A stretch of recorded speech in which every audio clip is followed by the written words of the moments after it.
Every one welcome back to my YouTube channel. അപ്പോൾ നമ്മൾ ഇന്ന് സംസാരിക്കാൻ പോകുന്നത് ലാലേട്ടന്റെ വീക്കെൻഡ് എപ്പിസോഡിനെ കുറിച്ചും എന്റെ ഒപ്പീനിയൻ ആണ് കേട്ടോ. വീക്കെൻഡ് എപ്പിസോഡ് റിവ്യൂ നടത്താൻ വേണ്ടിയിട്ടൊന്നുമില്ല. കാരണം വെച്ച് കഴിഞ്ഞാൽ ലാലേട്ടൻ കഴിവതും നമ്മൾ ചോദിക്കാൻ ഉദ്ദേശിച്ചിരിക്കുന്ന എല്ലാ കാര്യങ്ങളും ലക്ഷ്മിയോട് ലാലേട്ടൻ വ്യക്തമായിട്ട് ചോദിച്ചിട്ടുണ്ടായിരുന്നു. ലക്ഷ്മിക്ക് കൊടുക്കേണ്ടതൊക്കെ അത്യാവശ്യത്തിൽ കൊടുത്തിട്ടുണ്ടായിരുന്നു. അത്രയും സാറ്റിസ്ഫൈങ് ആയിട്ടുള്ള ഒരു എപ്പിസോഡായിരുന്നു, അല്ലെങ്കിൽ വീക്കെൻഡ് എപ്പിസോഡായിരുന്നു ഇന്നലെ ഉണ്ടായിരുന്നത്. കാണാത്തവരുണ്ടെങ്കിൽ ഡെഫിനറ്റ്ലി പോയി കാണുക. അത്രയ്ക്ക് നമുക്ക് ആദില നൂറെ ഇഷ്ടപ്പെടാത്ത വളരെ ചുരുക്കം ആൾക്കാരെ ഉണ്ടാവും എന്നാണ് ഞാൻ വിശ്വസിക്കുന്നത്. കാരണം ലക്ഷ്മിയെ പോലുള്ള കുറച്ച് ആൾക്കാർ നമ്മുടെ സമൂഹത്തിലുമുണ്ട്. അപ്പോൾ അവർക്ക് അതൊക്കെ നല്ല ഒരു ഇതായിരിക്കാം. പക്ഷേ വീക്കെൻഡ് എപ്പിസോഡ് അവർക്ക് നല്ല ഒരു ഇതായിരിക്കില്ല. പക്ഷേ ഇഷ്ടപ്പെടുന്ന കുറച്ച് ആൾക്കാരുണ്ടല്ലോ, അവർക്ക് അത് കാണുമ്പോഴത്തേക്കിനും നമുക്ക് എന്താ പറയുക, നമുക്കൊരു കംപ്ലീറ്റ്ലി നമുക്ക് ഇഷ്ടം തോന്നുന്ന ഒരു സാധനമാണ്. കാരണം ഇത്രയധികം വീക്കെൻഡ് എപ്പിസോഡുകൾ നടന്നിട്ടുണ്ടെങ്കിൽ പോലും ഞാൻ നെഞ്ചോടെ ഏറ്റിയ അല്ലെങ്കിൽ ഞാൻ ഇത്ര അഡ്മയർ ചെയ്യുന്ന ഒരു എപ്പിസോഡ് വേറെ ഉണ്ടാവില്ല. അത്രയ്ക്കും അടിപൊളിയായിട്ടല്ല ലാലേട്ടൻ ചോദിച്ചത്. ഒന്നും ഒരു ആർട്ടിഫിഷ്യൽ ചോദ്യങ്ങളായിരുന്നില്ല. എല്ലാം ഉള്ളിന്റെ ഉള്ളിൽ നിന്ന് ചോദിച്ചതുപോലെ എനിക്ക് ഫീൽ ചെയ്തത്. കഴിഞ്ഞ വീക്കെൻഡ് എപ്പിസോഡിലും ലാലേട്ടൻ ഫയർ ആയിരുന്നു. പക്ഷെ അത് നമുക്കറിയാം, ഈ പ്രശ്നങ്ങൾ നടക്കുമ്പോൾ ആർട്ടിഫിഷ്യലായിട്ട് നമ്മൾ ഇന്ന ആളോട് ദേഷ്യപ്പെട്ട് സംസാരിക്കണം എന്ന് പറയുന്ന പോലെയാണ് എനിക്ക് ഫീൽ ചെയ്തത്. പക്ഷെ ഈ കഴിഞ്ഞ എപ്പിസോഡ് അങ്ങനെ ആയിരുന്നില്ല. അത്രയ്ക്ക് നന്നായിട്ടാണ് ലാലേട്ടൻ അവിടെ അവരോട് പെരുമാറിയത്. അതിന് ഭയങ്കര എന്താ പറയുക, മനസ്സുകൊണ്ട് നമുക്ക് പുള്ളിക്കാരനോട് ഭയങ്കര എന്താ പറയുക, ഒരു കുറച്ചും കൂടി സ്നേഹം എനിക്ക് കൂടിയിട്ടുണ്ട് എന്നല്ലാതെ കുറഞ്ഞിട്ടില്ല. ഒരു പടി പോലും കുറഞ്ഞിട്ടില്ല. അത്രയ്ക്ക് ഞാൻ സ്നേഹമല്ല, റെസ്പെക്ട് എനിക്ക് തോന്നിപ്പോയി ലാലേട്ടൻ അങ്ങനെ സംസാരിച്ചപ്പോഴത്തേക്കിനും. അത്രയ്ക്ക് നല്ലൊരു എപ്പിസോഡായിരുന്നു. അപ്പൊ ഇതൊരു റിവ്യൂവേ അല്ല, കാരണം റിവ്യൂ ചെയ്യാൻ വേണ്ടി ലാലേട്ടൻ ഒന്നും തന്നെ ഇതിന് വെച്ചിട്ടുണ്ടായിരുന്നില്ല. അപ്പൊ നമുക്ക് അതിനെക്കുറിച്ച് സംസാരിക്കാം. ഇതിനകത്ത് കൂടുതൽ ഞാൻ പറയാൻ പോകുന്നത് ഈ ഒരു ഇഷ്യൂസിനെ കുറിച്ചുള്ള എന്റെ ഒപ്പീനിയൻസും കാര്യങ്ങളും ഒക്കെ തന്നെയായിരിക്കും പറയാൻ പോണത്. അതേപോലെ ലാലേട്ടൻ അവരോട് ചോദിച്ച ചോദ്യങ്ങളെ കുറിച്ച് നമുക്ക് സംസാരിക്കാം. അതേപോലെ എവിക്ഷൻ നടന്നിട്ടുണ്ട്, അപ്പൊ അതിനെക്കുറിച്ച് സംസാരിക്കാം. അപ്പൊ നമുക്ക് നേരെ വീഡിയോയിലോട്ട് പോകാം. അപ്പോൾ നിങ്ങൾക്ക് ഈ വീഡിയോ ആദ്യം തന്നെ പറയട്ടെ, നിങ്ങൾക്ക് വീഡിയോ ഇഷ്ടപ്പെടുകയാണെങ്കിൽ please do like, share and subscribe. അതുപോലെ നിങ്ങളുടെ അഭിപ്രായങ്ങൾ കമന്റ് ആയിട്ട് ഇടുക. ഓക്കെ, അപ്പൊ വീക്കെൻഡ് ഫുൾ ഒരു ലക്ഷ്മി മയാണുള്ളത്. ആദ്യം ആദില നൂറയുടെ ഇഷ്യൂല് ലാലേട്ടൻ ഇന്നലെ സംസാരിച്ചു കഴിഞ്ഞു. ഇന്ന് സംസാരിക്കാൻ പോകുന്നത്, അതായത് ഞായറാഴ്ച സംസാരിക്കാൻ പോകുന്നത് ഒനിലിന്റെ വിഷയത്തിലാണ്. ഈ ആവശ്യമില്ലാത്ത കാര്യങ്ങളിലൊക്കെ ലക്ഷ്മി തലയിട്ട് ഭയങ്കര ഒരു കോൺട്രവേഴ്സി ഉണ്ടാക്കണം എന്ന് വിചാരിച്ച് ചെയ്ത പോലെയാണ് എനിക്കത് ഫീൽ ചെയ്തിട്ടുള്ളത്. അല്ലാതെ എന്റെ ഫ്രണ്ടിന് ഇതിങ്ങനെ ഉണ്ടായി അതുകൊണ്ട് ചോദിക്കണം ആ ഒരു മൈൻഡിലല്ല. എന്തെങ്കിലുമൊക്കെ കാട്ടിക്കൂട്ടണം എന്ന് പറഞ്ഞ് ചോദിച്ചതാ, പക്ഷെ കയ്യിൽ നിന്ന് പോയി. അതാണ് ഇന്നത്തെ എപ്പിസോഡിൽ കാണിക്കാൻ പോണത്. ഒനിലിന് ആദ്യം അത് ഞാൻ സംസാരിക്കാം. ഒനിലിനോട് ഇതുപോലൊരു വൃത്തികേട് ഞാൻ ഇത്രയും ദിവസം ഒനിലിനെ കണ്ടോണ്ടിരുന്നു. ഒനിലിന് അങ്ങനെ ഒരു ആറ്റിറ്റ്യൂഡ് ഉള്ളതായിട്ട് കണ്ടോണ്ടിരിക്കുന്ന നമുക്കോ അല്ലെങ്കിൽ ഹൗസിലുള്ളവർക്കോ ഒരിക്കലും തോന്നിയിട്ടില്ല അങ്ങനെയുള്ള ഒരു കാര്യം. ഇത് പറയാനുണ്ടായ കാരണം ഇതൊരു കുക്ക്ഡ് അപ്പ് ആയിട്ടുള്ള ഒരു അലിഗേഷൻ ആണോ എന്ന് എനിക്ക് നല്ല ഡൗട്ട് ഉണ്ട്. ഇതിന്റെ ഫസ്റ്റ് കാര്യം പറയാം. ഇന്നൊരു പ്രമോ വീണ്ടും വന്നിട്ടുണ്ടായിരുന്നു. ലാലേട്ടൻ മസ്താനിയോട് ചോദിക്കുന്നുണ്ട്. അത് എപ്പിസോഡിൽ കാണിച്ചിട്ടില്ലായിരുന്നു, ഞാൻ ലൈവിൽ കണ്ടിട്ടുണ്ടായിരുന്നു. ഈ അക്ബറും അനുവായിട്ട് കഴിഞ്ഞ ദിവസം നല്ല പൊരിഞ്ഞ യുദ്ധം ഉണ്ടായി. അനു കണക്കിന് അക്ബറിന് വെച്ചു കൊടുത്തിട്ടുണ്ടായിരുന്നു വേറെ ഇറങ്ങുന്നത്. അപ്പോൾ ഒരു ഭയങ്കര ഹെവി ആയിട്ടുള്ള കോൺവെർസേഷൻ നടന്നുകൊണ്ടിരിക്കുന്ന സമയത്ത് അക്ബർ ഇരിക്കുകയും അനു അവിടെ നിന്ന് സംസാരിക്കുകയാണ് ചെയ്യുന്നത്. ആ സമയത്ത് ആരും പറയുന്നു നീ എന്നെ പുറകിൽ നിന്ന് തള്ളാന്ന് പറഞ്ഞിട്ട് മസ്താനിയോട് പറയുമ്പോഴത്തേക്കിന് ആര്യന്റെ കയ്യിൽ വെള്ളം ഉണ്ടായിരുന്നു, പുറകിൽ നിന്ന് തള്ളുന്നു. ആരും ചെന്ന് മറ്റേ നമ്മുടെ അനുവിന്റെ ദേഹത്തേക്ക് വീഴുന്നുണ്ട്. ഈ ഒരു സംഭവം നടക്കുന്നുണ്ട്. അപ്പൊ പ്രമോയിൽ ലാലേട്ടൻ ചോദിക്കുന്നുണ്ട് എന്ത് തള്ള മസ്താനി തള്ളുന്നത്. ആക്ച്വലി അത് വെച്ചിട്ടാണ് ഞാൻ പറയുന്നത്. ഈ മസ്താനിക്ക് സ്വന്തമായിട്ട് ദേഹത്ത് ഒരാൾ ടച്ച് ചെയ്യുമ്പോൾ അത് ബാഡ് ടച്ച് ആണോ ഗുഡ് ടച്ച് ആണോ എന്നൊക്കെ ഭയങ്കര കെയർ ചെയ്യുന്ന ഒരാൾക്ക് മറ്റൊരാളുടെ ദേഹത്തേക്ക് ഒരാളെ തള്ളിയിടുമ്പോൾ ഇതില്ലേ, അതാണ് എനിക്കറിയാൻ വയ്യാത്തത്. ഇവർ രണ്ടുപേരും കൂടി മനഃപൂർവ്വം കളിച്ച കളിയാണോ എന്നൊക്കെ എനിക്ക് സംശയമുണ്ട്. ഇനി മസ്താനെ അറിഞ്ഞുകൊണ്ട് ലക്ഷ്മി ചോദിക്കുമെന്ന് പറഞ്ഞിട്ട് ലക്ഷ്മിയോട് പറഞ്ഞു വിട്ടതാണോ എന്ന് എനിക്ക് സംശയമുണ്ട്. ലക്ഷ്മി അന്നത്തെ രാത്രി കാണിച്ച ആ ലേറ്റ് നൈറ്റിന് കാണിച്ച 2:30 വരെയാണ് ആ വഴക്ക് നിന്നത്. ഏകദേശം 1.5-2 മണിക്കൂർ ഈ വഴക്ക് തന്നെ ഉണ്ടായിരുന്നു. വഴക്കെന്നല്ല, സംസാരം ഉണ്ടായിരുന്നു ആൾക്കാർക്ക്. കാരണം അത്രയും വലിയൊരു അലിഗേഷനാണ് അവിടെ നടന്നിരിക്കുന്നത്. ഒനിയിൽ വീഴാൻ പോയപ്പോൾ ജസ്റ്റ് പിടിച്ചു. മസ്താനിക്ക് അറിയാം അത് വീഴാൻ പോയപ്പോൾ പിടിച്ചൊരു പിടിയാണെന്ന്. അപ്പോൾ ഡിസ്കംഫേർട്ട് ഉണ്ടാവാം, പക്ഷെ ഒരു ബാഡ് ടച്ച് ആണോ ഗുഡ് ടച്ച് ആണോ എന്ന് സംശയം വരേണ്ട കാര്യമുണ്ടോ എന്ന് എനിക്കറിയില്ല. വരാം. ഓക്കെ, ഇപ്പൊ ഒരാൾ വീഴാൻ പോകുമ്പോൾ നമ്മളെ പിടിക്കുമ്പോൾ നമുക്ക് ഡിസ്കംഫർട്ട് ഉണ്ടാവും. അത് ഓഫ് കോഴ്സ് നമുക്ക് ഉണ്ടാവും, ഇല്ലാന്ന് ഞാൻ പറയുന്നില്ല. പക്ഷെ നമുക്കറിയാം അതൊരു ബാഡ് ടച്ച് അല്ല എന്നറിയാം. കാരണം ഒരാൾ ഇന്റൻഷനലി നമ്മളെ തൊടുമ്പോഴാണ് നമുക്കതൊരു ബാഡ് ടച്ച് ആണോ ഗുഡ് ടച്ച് ആണോ എന്ന് നമുക്ക് പറയാൻ പറ്റുക. ഒരാൾ വീഴാൻ പോകുമ്പോൾ പിടിക്കുന്നത് എങ്ങനെയാണ്, അതിനൊരു ഇന്റൻഷൻ വേണം. പക്ഷെ ഇതിനകത്തൊരു ഇന്റൻഷൻ ഉണ്ടായിരുന്നില്ല. അത് കറക്റ്റായിട്ട് ക്ലിപ്പിൽ കാണിക്കുന്നുണ്ട്. മസ്താനി തന്നെ പറയുന്നുണ്ട് വീഴാൻ പോയിന്ന ഫോഴ്സിൽ പിടിച്ചത് എനിക്കറിയാം, പിന്നെ അവൾക്കൊരു സംശയം എന്ന്. അതുകൊണ്ടാണ് എനിക്കിതൊരു കുക്ക്ഡപ്പായിട്ട് ഫീൽ ചെയ്യാൻ കാരണം. അത്രയും വലിയൊരു അലിഗേഷൻ വെച്ച സമയത്ത് എന്ത് രീതിയിലാണെന്നറിയോ, നീ നല്ല കുടുംബത്തിൽ നിന്നാണോ വരുന്നതെന്നൊക്കെ ഉള്ള രീതിയിൽ ഒനിയിലെ ഭയങ്കരമായിട്ട് ഹ്യൂമിലേറ്റ് ചെയ്യുന്നുണ്ട് ലക്ഷ്മിയാണ് അവിടെ എടുത്തു വെച്ചിട്ട് ഇത് ഭയങ്കര ട്രിഗർ ചെയ്ത് വൃത്തിയേടാക്കി. എന്നിട്ട് അതിനുശേഷം വീക്കെൻഡ് എപ്പിസോഡ് വരും എന്നുള്ള രീതിയിൽ ഇത് എടുത്തിടും എന്നുള്ള രീതിയിലായപ്പോൾ ലക്ഷ്മി സോറി പറയാനായിട്ട് പോകുന്നുണ്ട്. ലക്ഷ്മി സോറി പറയാനായിട്ട് പോകുമ്പോൾ ഒരു ജെനുവിനിറ്റി എനിക്ക് ഫീൽ ചെയ്യുന്നില്ല. ഭയങ്കര ആറ്റിറ്റ്യൂഡൊക്കെ ഇട്ടിട്ട് ഞാനിങ്ങനെ കാണിച്ചത് ശരിയായില്ല സോറി, അപ്പോഴും ആ ഒരു ആറ്റിറ്റ്യൂഡ് വിടുന്നില്ല. ഒരു ഉള്ളെന്ന് വരുന്ന ഒരു സോറി എനിക്ക് ഫീൽ ചെയ്തിട്ടില്ല. അതിന് കറക്റ്റായിട്ട് ഒനിയിൽ ഭയങ്കരമായിട്ട് റിയാക്ട് ചെയ്തിട്ടുണ്ടായിരുന്നു. എനിക്ക് സോറി ഒന്നും വേണ്ട, ഇതെനിക്ക് തെളിയിക്കണം വീക്കെൻഡ് എപ്പിസോഡിൽ, അത് കഴിഞ്ഞിട്ട് നമുക്ക് സോറിയെ കുറിച്ച് സംസാരിക്കാം. അപ്പോഴത്തേക്കും ഒരു ഇംഗ്ലീഷിലൊക്കെ ഡയലോഗ് അടിക്കുന്നുണ്ട്, മറ്റേ നമ്മുടെ രഞ്ജി പണിക്കരല്ലേ, അപ്പോൾ പുള്ളിക്കാരനൊക്കെ ഡയലോഗ് ഡെലിവറി ചെയ്യില്ല, ആ ഒരു സാധനം നമുക്ക് ഭയങ്കര രോമാഞ്ചം ഉണ്ടാവുന്ന രീതിയിലുള്ള അത് കണക്കായിരുന്നു എന്ന് എനിക്ക് തോന്നി. പിന്നെ എനിക്ക് ഏറ്റവും ഫീൽ ചെയ്തതെന്ന് വെച്ചാൽ ഒനിയിൽ ഇത്രയും സ്ട്രോങ് ആയിട്ട് നിന്നിട്ട് കൺഫ്യൂഷൻ സ്ട്രോങ് ആയെങ്കിലും പുള്ളിക്കാരനൊന്നും ആടി വലഞ്ഞിട്ടുണ്ടായിരുന്നു. ഇത്രയും 42 years പുള്ളിക്കാരന് ഒരു ക്രെഡിബിലിറ്റി ഉണ്ട്. പ്രത്യേകിച്ച് പെണ്ണ് കേസൊക്കെ ഇങ്ങനെ പറയുകയാണെന്നുണ്ടെങ്കിൽ അത് ഭയങ്കര ഒരു അലിഗേഷനാണ്. അതും ഇത്രയും വലിയ പ്ലാറ്റ്ഫോമിൽ ഇത്രയും ആൾക്കാർ കണ്ടുകൊണ്ടിരിക്കുന്ന, ഫാമിലി ഉൾപ്പെടെ കണ്ടുകൊണ്ടിരിക്കുന്ന, പുള്ളിക്കാരൻ്റെ ഫാമിലി ഉൾപ്പെടെ കണ്ടുകൊണ്ടിരിക്കുന്ന ഒരു കാര്യം. അതാണ് ആക്ച്വലി ഇന്ന് ലാലേട്ടൻ പൊരിക്കാൻ പോകുന്നത്, ലക്ഷ്മിയും മസ്താനയും കൂടെ. അപ്പോൾ ഇത് അലിഗേഷൻ ഉണ്ടാവുന്നു. അപ്പം പുള്ളിക്കാരനെ കൺഫെഷൻ റൂമിലേക്ക് വിളിക്കുന്നു. പുള്ളിക്കാരൻ പൊട്ടിക്കാരെന്നൊരു രീതിയുണ്ട്. എനിക്ക് വല്ലാണ്ട് വിഷമായി. എന്ന് വെച്ച് കഴിഞ്ഞാൽ എന്താ പറയുക, നമുക്ക് ഇങ്ങോട്ട് ഒനിയിൽ അങ്ങനെ കരയുന്നൊരു വ്യക്തിയല്ല. അപ്പോൾ ഇത്രയും ഭയങ്കര സ്ട്രോങ് ആയിട്ട് പറഞ്ഞു വന്നിട്ട് പുള്ളിക്കാരൻ പെട്ടെന്ന് കരയുമ്പോഴത്തേക്കിനുണ്ടല്ലോ, ആ സീൻ കാണുമ്പോൾ നമുക്ക് ഭയങ്കരമായിട്ട് എന്താ പറയുക, ഒരു വേദന ഉണ്ടാവും ഉള്ളിൽ. ആ ഒരു സാധനം ഉണ്ടായിരുന്നു. അതുകൊണ്ട് തന്നെ ഇവളുടെ സോറി പറയുമ്പം ഒനിയിലും അക്സെപ്റ്റ് ചെയ്യാതിരുന്നപ്പോൾ ഞാൻ ഭയങ്കരമായിട്ട് സന്തോഷിച്ചു. ചെയ്യരുത്, അതിനൊരു അർഹത ലക്ഷ്മിക്ക് ഇല്ല. മസ്താനിയുടെ കാര്യത്തിൽ ഒനിയിൽ പറയുന്നുണ്ട് ചിലപ്പം ഉണ്ടാവാം, അങ്ങനെ ഒരു തോട്ട് ഉണ്ടാവാം. പക്ഷെ ഇത്രയും ഒരു വൃത്തികേടായിട്ടാണ് ലക്ഷ്മി പ്രതികരിച്ചത്. അതായിരുന്നു ഇന്നത്തെ ഇതിൽ വരാൻ പോകുന്നത്. അപ്പോൾ അത് ഞാൻ പറഞ്ഞു വെച്ചതേ ഉള്ളൂ. ഇനി രണ്ടാമത്തെ നമ്മുടെ ഫസ്റ്റ് കാര്യം ഇതല്ലായിരുന്നു, ഇത് നമുക്ക് ഫസ്റ്റ് ആയിട്ട് ഞാൻ പറഞ്ഞതേ ഉള്ളൂ. ഓക്കെ, നെക്സ്റ്റ് എന്ന് പറഞ്ഞു കഴിഞ്ഞാൽ അടുത്ത നമ്മുടെ ആദില നൂറയുടെ ഇഷ്യൂല് ലാലേട്ടൻ ചോദിക്കുന്നുണ്ട് ആരെയാണ് ലക്ഷ്മി വീട്ടിൽ കയറ്റാൻ കൊള്ളാത്തതെന്ന്. ലക്ഷ്മിക്ക് പറയാൻ പറ്റുന്നില്ല. എന്നിട്ട് അഭിലാഷാണ് അവസാനം പറയുന്നത് ആദില നൂറയാ പറഞ്ഞതെന്ന്. ഞാൻ എൻ്റെ വീട്ടിൽ കയറ്റുമല്ലോ, പിന്നെ മീൻസ് അവർ ജോലി ചെയ്യാതെ ജീവിക്കുന്നുണ്ട്. അപ്പോൾ ആദില നൂറയോട് ചോദിക്കുന്നുണ്ട് നിങ്ങൾ എവിടെയാണ് ജോലി ചെയ്യുന്നത്? വിപ്രോയിൽ. അവർ വിപ്രോയിൽ ജോലി ചെയ്യുന്ന ലക്ഷ്മി, അവർ ജോലി ചെയ്താൽ ജീവിക്കണത് എന്ന് വ്യക്തമായിട്ട് ലക്ഷ്മി ഓരോ പറഞ്ഞതിനും ലക്ഷ്മിക്ക് മറുപടി കൊടുക്കുന്നുണ്ട്. അത് കഴിഞ്ഞിട്ട് ചോദിച്ചത് അക്ബറിനോടാണ് പറഞ്ഞത് വീട്ടിൽ കയറ്റാൻ കൊള്ളില്ല എന്ന്. അപ്പൊ ലാലേട്ടൻ പറയുന്നുണ്ട് ഞാൻ എൻ്റെ വീട്ടിൽ കയറ്റുമല്ലോ. അതിലും വലിയൊരു അംഗീകാരം ആദിലയ്ക്ക് നൂറയ്ക്കും എനിക്ക് കിട്ടാനില്ല. കാരണം അത്രയ്ക്ക് സ്ട്രോങ് ആയിട്ടാണ് ലാലേട്ടൻ ഓരോ കാര്യങ്ങൾ പറയുന്നത്. എന്നിട്ട് ചോദിച്ചു അക്ബറിന്റെ വീട്ടിൽ കയറ്റാൻ കൊള്ളത്തില്ല എന്ന് പറയാൻ ലക്ഷ്മിക്ക് എന്താണ് ഇതുള്ളത്? ലക്ഷ്മി എന്തിനാണ് ഇങ്ങനെയൊക്കെയുള്ള ആവശ്യമില്ലാത്ത ടോക്ക് ഇത് ഉന്നയിക്കുന്നതെന്ന് ചോദിച്ചു. അപ്പോൾ പറയുന്നു അത് അക്ബറിന്റെ ഉമ്മ അന്ന് അങ്ങനെ പറഞ്ഞു വരുന്നുണ്ട്. ആക്ച്വലി ഈ അക്ബറിന്റെ ഉമ്മ ഈ ആദില നൂറയെ സംസാരിക്കരുതെന്ന് പറയുന്ന ഒരു സാധനം ഞാൻ കേട്ടിട്ടില്ല കേട്ടോ. ഞാൻ ലൈവിലായപ്പോലും ഞാൻ ആ സാധനം കേട്ടിട്ടില്ല. പിന്നീട് ആദില അക്ബറിനോട് ചോദിക്കുന്നുണ്ട് ഉമ്മ അങ്ങനെ പറഞ്ഞോണ്ടാണോ അക്ബർക്ക് ഞങ്ങളടുത്ത് ഡിസ്റ്റൻസ് ചെയ്യും. അപ്പൊ അക്ബറും അത് ശ്രദ്ധിച്ചിട്ടില്ല, കേട്ടിട്ടില്ല. ആദിലയ്ക്ക് ഇനി തോന്നിയതാണെന്നും അറിയത്തില്ല. അതിനുശേഷം ലാലേട്ടൻ ചോദിക്കുന്നു ലക്ഷ്മി അത് കേട്ടോ? അപ്പൊ ലക്ഷ്മി പറയുന്നത് ഇല്ല, കേട്ടിട്ടില്ല. അങ്ങനെ ഒരു സാധനം ഞാനും കേട്ടിട്ടില്ല കേട്ടോ. അപ്പോൾ കേട്ടിട്ടില്ല. എന്തിനാണ് ഈ വീണ്ടും വീണ്ടും തെറ്റുകൾ പറയുന്നതെന്നുള്ളത് ലക്ഷ്മിയോട് ചോദിക്കുന്നുണ്ട്. അപ്പോൾ ആ ഒരു ക്വസ്റ്റ്യൻ ചോദിച്ചു. അപ്പോൾ അതിനും ഇതില്ല, വീട്ടിൽ കയറ്റാൻ കൊള്ളത്തില്ലെന്ന് പറഞ്ഞു. പിന്നെ ജോലിയുടെ കാര്യത്തിലും ലാലേട്ടൻ ആൻസർ കൊടുത്തു. അവസാനം ലക്ഷ്മിയോട് ചോദിച്ചു ലക്ഷ്മി പുറത്തൊക്കെ പോയി പഠിക്കുന്നതല്ലേ, പഠിച്ചത് ജോലി ചെയ്യുന്നതല്ലേ, ലക്ഷ്മിക്ക് ഇങ്ങനെയുള്ള ഫ്രണ്ട്സ് ഇല്ലേ? ലക്ഷ്മിക്ക് ഫ്രണ്ട്സ് ഉണ്ട്.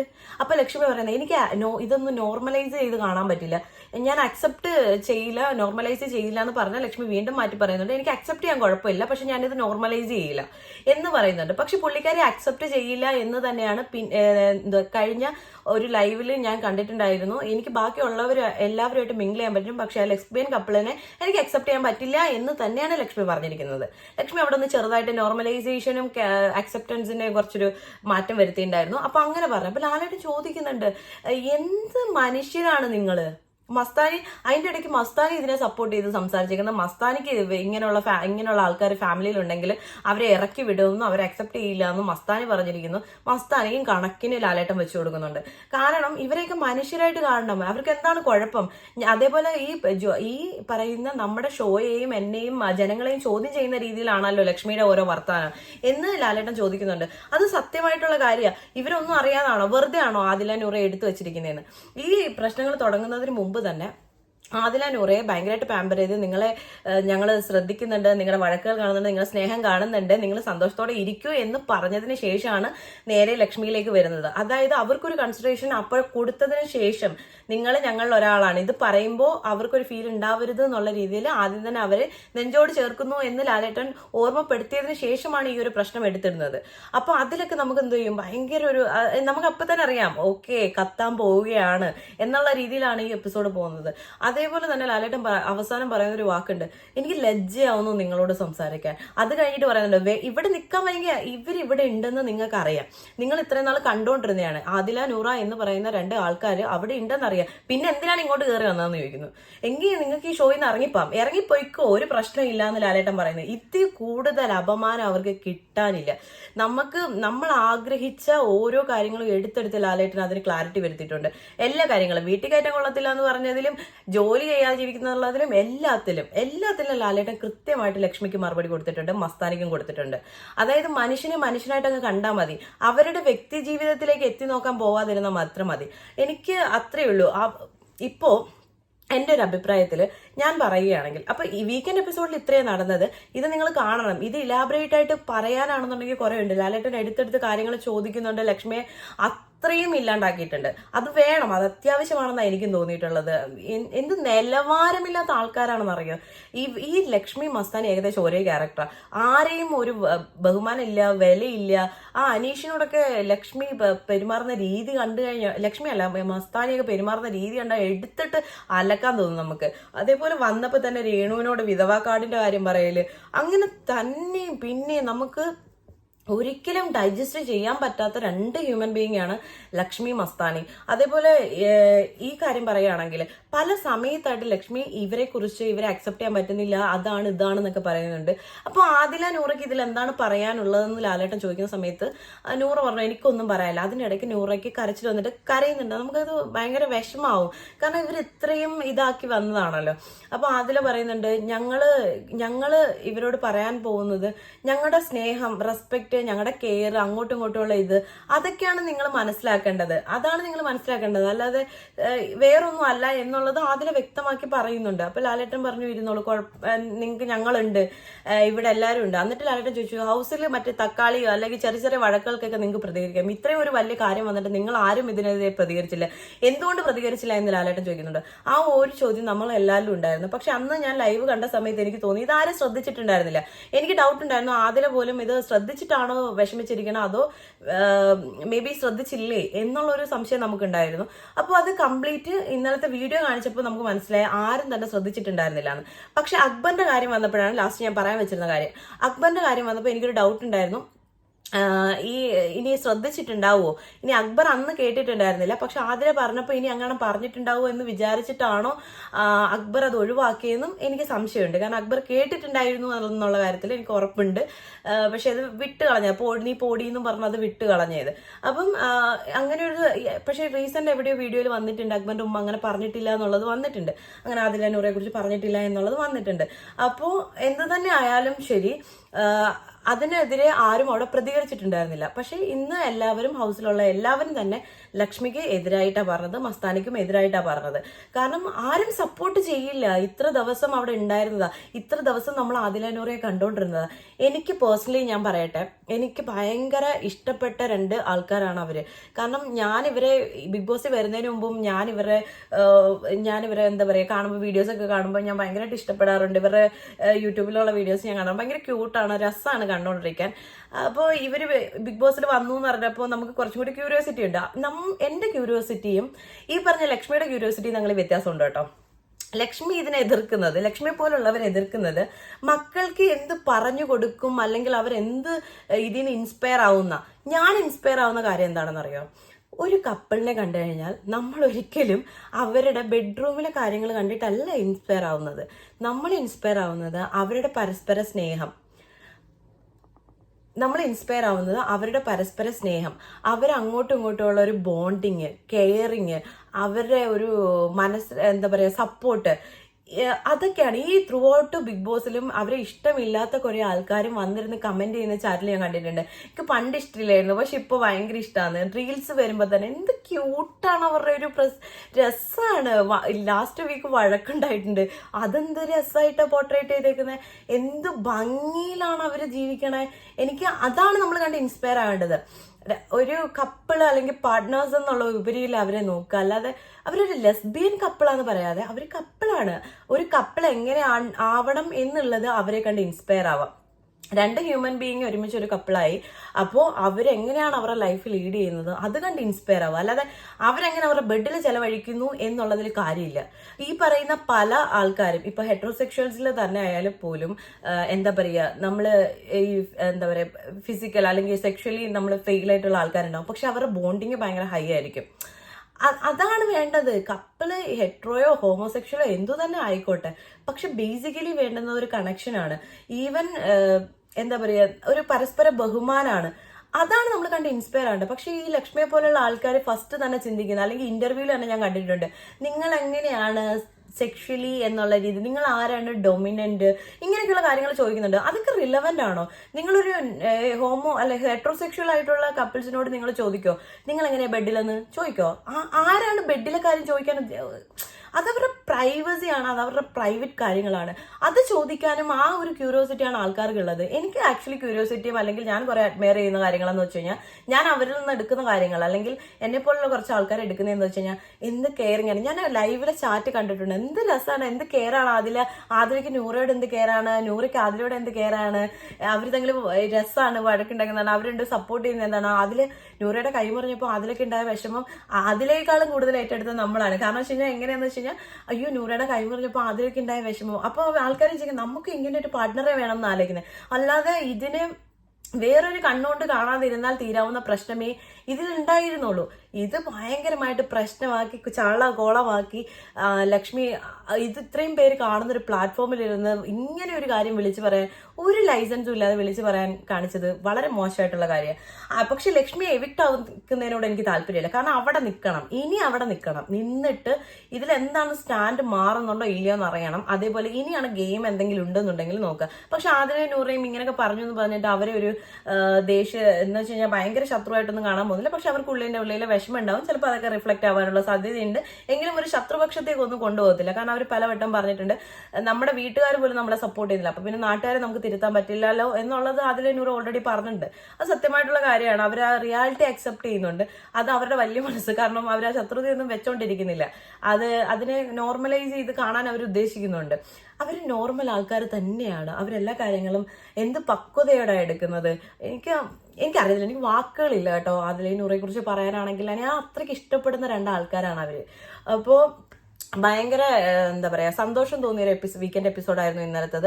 അങ്ങനെ ലക്ഷ്മിക്ക് ലാലേട്ടൻ കണക്കിന് അങ്ങ് കൊടുത്തിട്ടുണ്ടായിരുന്നു. അത് ഇതിൽ കൂടുതൽ എൻ്റെ അഭിപ്രായം പറയാനുള്ളത്, റിവ്യൂ പറയാൻ തൽക്കാലം അതിനകത്തൊന്നും ഉണ്ടായിരുന്നില്ല. അതുപോലെ തന്നെ എവിക്ഷനിൽ ലക്ഷ്മി പോകരുതെന്ന് ഞാൻ പറഞ്ഞു. ഇനി നമുക്ക് എവിക്ഷന്റെ കാര്യം പറയാം. എവിക്ഷനിൽ പ്രവീണും മസ്താനിയാണ് വരുന്നത്. മസ്താനിയെ കുറിച്ച് നിങ്ങൾക്ക് അറിയാമല്ലോ, ഒരു തരത്തിലൊരു ക്വാളിറ്റി ഇല്ലാത്ത ആളാണ് മസ്താനി.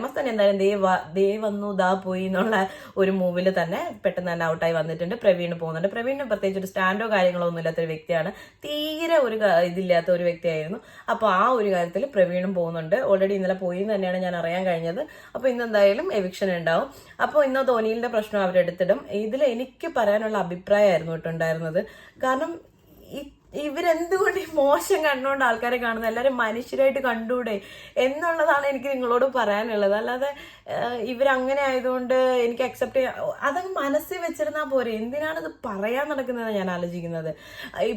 പണ്ടത്തെ ഒരു ജനറേഷൻ ആണെങ്കിൽ ഓക്കെ, നമ്മൾ പറഞ്ഞു കൊടുത്താണ് കുട്ടികളെ വളർത്തുന്നതെന്ന് പറയാം. ഇപ്പോഴത്തെ കാലത്ത് കുട്ടികൾക്കൊന്നും നമ്മൾ പറഞ്ഞു കൊടുക്കേണ്ട കാര്യമൊന്നും വരുന്നില്ല. അവർ ഓട്ടോമാറ്റിക്കലി എല്ലാം മനസ്സിലാക്കി പഠിച്ചോളും. പിന്നെ ഈ സെക്ഷുവാലിറ്റി ഒന്നും ഒരു കൺഫ്യൂസിങ് ഫാക്ടർ ഒന്നും അല്ല. ഇന്ന സമയം എത്തുമ്പോൾ എന്റെ സെക്ഷുവാലിറ്റി എന്താണെന്ന് മനസ്സിലാക്കാൻ മറ്റുള്ളവരുടെ ഇത് കണ്ടിട്ട് അങ്ങനെ അല്ല, ഇൻസ്പയർ ആയി പോകുന്ന സാധനം അല്ല സെക്ഷുവാലിറ്റി എന്ന് പറയുന്നത്. ഇപ്പോൾ ഇവരെ കണ്ടിട്ട് ഓക്കെ എനിക്കൊരു പെൺകുട്ടി, ഇപ്പൊ ഞാനൊരു ഗേളാണ്, അപ്പൊ എനിക്ക് തോന്നും, അല്ലെങ്കിൽ ഞാനൊരു വുമണാണ്, ഗേളല്ല കേട്ടോ, ഞാനൊരു വുമണാണ്, അപ്പൊ എനിക്ക് തോന്നും എന്താ ഒരു വുമൺ ഉണ്ടായിരുന്നു എങ്കിൽ എന്നല്ല എനിക്ക് തോന്നുന്നത്. എനിക്ക് തോന്നുന്നത് ഓക്കെ ആദില നൂറയെ പോലെ മനസ്സിലാക്കുന്ന ഒരു പാർട്ട്ണർ ഉണ്ടായിരുന്നെങ്കിൽ. കാരണം എനിക്ക് എന്റെ സെക്ഷുവാലിറ്റി അറിയാം. ഇപ്പോൾ ഞാനൊരു ലെസ്ബിയൻ ആയിട്ടുള്ള ആളാണെന്നുണ്ടെങ്കിൽ, മീൻസ് എനിക്ക് അങ്ങനെ ഒരു താല്പര്യമാണ്, എന്റെ സെക്ഷുവാലിറ്റി അങ്ങനെയാണെന്നുണ്ടെങ്കിൽ ഞാൻ അങ്ങനെ ചിന്തിക്കുള്ളൂ. ഞാനിപ്പോൾ ഓപ്പോസിറ്റ് സെക്സിനെയാണ് ആഗ്രഹിക്കുന്നുണ്ടെങ്കിൽ ഞാൻ അങ്ങനെ ആഗ്രഹിക്കുള്ളൂ. അത് നമ്മുടെ മനസ്സിൽ, അല്ലെങ്കിൽ നമുക്ക് ഓൾറെഡി നമ്മുടെ സെക്ഷുവാലിറ്റി നമ്മൾ ജനിക്കുമ്പോൾ ആദില പറഞ്ഞ പോലെ തന്നെ നമ്മൾ ജനിക്കുമ്പോൾ ഉണ്ടാവുന്ന ഒരു സാധനമാണ്. അത് റിയലൈസ് ചെയ്യാൻ കുറച്ച് സമയം എടുക്കുന്നേ ഉള്ളൂ. അല്ലാതെ ഒരാളുടെ ഒരു ഇത് കണ്ടിട്ട്, ഇപ്പൊ അതിന്റെ നൂറേം കണ്ടിട്ട് ഇൻസ്പയർ ആയിട്ട് നമ്മുടെ സെക്ഷുവാലിറ്റിയിൽ ഡിഫറൻസ് ഉണ്ടാവില്ല. ഇത് ഒരു ഞാൻ ഇങ്ങനെ ചിന്തിക്കുന്ന ആൾക്കാർക്ക് ഞാൻ ഒരു കാര്യം കൂടെ പറയാനുള്ളതെന്ന് വെച്ച് കഴിഞ്ഞാൽ, പണ്ടുള്ള കാര്യങ്ങളിൽ ഇത് ഒന്നും പുറത്ത് വരാതെ, ഇതൊന്നും പുറത്ത് കൊണ്ടുവരാൻ പറ്റാതെ, എന്റെ സെക്ഷുവാലിറ്റി എന്താന്ന് പുറത്ത് കൊണ്ടുവരാൻ പറ്റാതെ കല്യാണം കഴിച്ച്, ഇപ്പോൾ ഒരു ലെസ്ബിയൻ ആയിക്കോട്ടെ, ഗേ ആയിക്കോട്ടെ, ലെസ്ബിയൻ ആയാലും ഗേ ആയാലും, ഇവർക്ക് പറ്റാത്ത രീതിയിലുള്ള കല്യാണം ഇവർ കഴിച്ചു എന്ന് വെച്ചോട്ടെ. ആ കഴിക്കുന്നതിലൂടെ ഇവർ ആരുടെ ജീവിതവും കൂടിയാണ് മോശമാക്കുന്നത്. ആ കല്യാണം കഴിക്കുന്ന കുട്ടീനെ എന്താ പറയുക, ഒരു ഹെട്രോസെക്ഷൽ ആയിരിക്കാം. ഇപ്പോൾ ഹോമോസെക്ഷലും ഹെട്രോസെക്ഷലും കൂടെ കല്യാണം കഴിച്ചു കഴിഞ്ഞാൽ എന്തായിരിക്കും അവസ്ഥ? ഭയങ്കര പരിതാപകരമായിരിക്കും. അപ്പോൾ ഇവർക്ക് പറ്റിയവരെയല്ലേ ഇവർ ചൂസ് ചെയ്യേണ്ടത്, അല്ലെങ്കിൽ ഇവരുടെ സെക്ഷുവാലിറ്റിക്ക് പറ്റിയവരല്ലേ ഇവർ ചൂസ് ചെയ്യേണ്ടത്? അതോ ഇവർക്ക് പറ്റാത്ത, ഇപ്പൊ ആദില വേറൊരു ബോയെ കല്യാണം കഴിച്ചിട്ട് അങ്ങനെ സ്ട്രഗിൾ ചെയ്യണോ? എന്റെ ചോദ്യം അതാണ്. അവരങ്ങനെ സ്ട്രഗിൾ ചെയ്യുന്നതാണോ നല്ലത്? കഷ്ടപ്പെട്ട് ഇഷ്ടപ്പെടാൻ നിൽക്കരുത്. ഇഷ്ടപ്പെട്ടിട്ട് കഷ്ടപ്പെട്ടോട്ടെ, ഒരു കുഴപ്പമില്ല. അതിലൊരു ഇതുണ്ട്. അത്രേ എനിക്ക് പറയാനുള്ളൂ. അപ്പോൾ ഇന്നത്തെ വീഡിയോ ഇത്രയേ ഉള്ളൂ. എനിക്ക് പറയാനുള്ള എല്ലാം പറഞ്ഞു എന്നാണ് വിശ്വസിക്കുന്നത്. ഞാൻ കുറേ കാര്യങ്ങൾ ഇങ്ങനെ ബ്ലാ ബ്ലാ എന്ന് പറഞ്ഞിട്ടുണ്ടാവും. കാരണം എനിക്ക് അത്രയും സാറ്റിസ്ഫൈങ് ആയിട്ടുള്ള ഒരു എപ്പിസോഡ് ആയതുകൊണ്ട് മാത്രമാണ് ഞാൻ എന്തൊക്കെയോ പറഞ്ഞിട്ടുണ്ട്, പക്ഷേ എൻ്റെ മനസ്സിലുള്ള കാര്യങ്ങൾ ഇങ്ങനെ എക്സ്പ്രസ് ചെയ്തിട്ടാണ് ഞാൻ പറഞ്ഞിട്ടുള്ളത്. അപ്പോൾ നിങ്ങൾക്ക് വീഡിയോ ഇഷ്ടപ്പെടുകയാണെങ്കിൽ ആദ്യം പറഞ്ഞതുപോലെ തന്നെ please do like, share and subscribe. അതേപോലെ നിങ്ങളുടെ അഭിപ്രായങ്ങൾ കമന്റ് ചെയ്യുക. ഓക്കെ, ടാറ്റാ.